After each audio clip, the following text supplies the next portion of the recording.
কোরবানির পশুর হাট লক্ষ্য করে ৫০ লাখ টাকার জাল নোট বাজারে ছড়িয়ে দেওয়ার আগেই গোয়েন্দা পুলিশের হাতে ধরা পড়ল কারিগর লিয়াকত হোসেন জাকির। শনিবার রাজধানীর পুরান ঢাকায় জাকিরের জাল টাকা তৈরির কারখানায় হানা দেয় ঢাকা মহানগর গোয়েন্দা পুলিশ।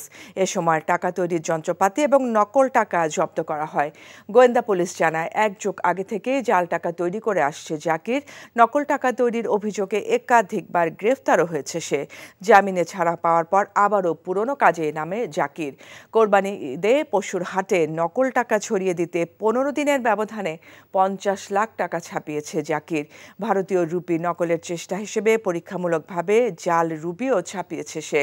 নকল টাকা বাজারে ছড়িয়ে দিতে নারী পুরুষের বিশাল চক্র রয়েছে জাকিরের।